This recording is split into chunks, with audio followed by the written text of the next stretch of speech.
दोस्तों अस्सलाम वालेकुम। आपको वीडियो को टाइटल देखकर पता ही लग गया होगा कि यह वीडियो किस बारे में है। तो दोस्तों आज हम आपको इस वीडियो के अंदर यह बताएंगे कि अगर कोई अपने बाथरूम के अंदर नंगा नहाता है या बिना कपड़ों के नहाता है तो दोस्तों यह नहाना जायज़ है या फिर नाजायज़ है। तो दोस्तों इस वीडियो को पूरा और एंड तक देखना और हमारे इस चैनल को ज़रूर सब्सक्राइब करना और इस वीडियो को लाइक ज़रूर करना और इस वीडियो को ज़्यादा से ज़्यादा शेयर करना।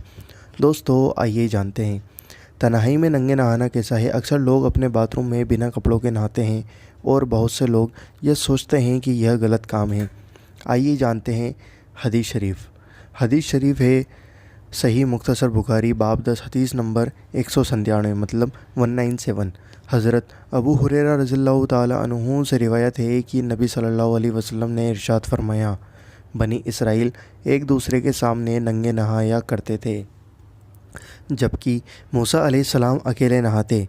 बनी इसराइल ने कहा, अल्लाह की कसम, मूसा अलैहिस्सलाम हमारे साथ इसलिए गुस्ल नहीं करते कि आप किसी बीमारी में मुब्तला हैं। इत्तफाक से एक दिन मूसा अलैहिस्सलाम ने नहाते वक्त अपना लिबास एक पत्थर यानी स्टोन पर रख दिया। हुआ यूं कि वह पत्थर उनका कपड़ा ले भागा और मूसा अलैहिस्सलाम उस कपड़े के पीछे यह कहते हुए दौड़े, ए पत्थर मेरे कपड़े दे दे, ए पत्थर मेरे कपड़े दे दे। यहाँ तक कि बनी इसराइल ने मूसा अलैहिस्सलाम को देख लिया और कहने लगे, अल्लाह की कसम, मूसा अलैहिस्सलाम को कोई बीमारी नहीं। मूसा अलैहिस्सलाम ने अपने कपड़े लिए और पत्थर को मारने लगे। हज़रत अबू हुरैरा रज़ियल्लाहु ताला अन्हु ने फरमाया, अल्लाह की कसम, मूसा अलैहिस्सलाम की मार के 6 या 7 निशान उस पत्थर पर अब भी मौजूद हैं।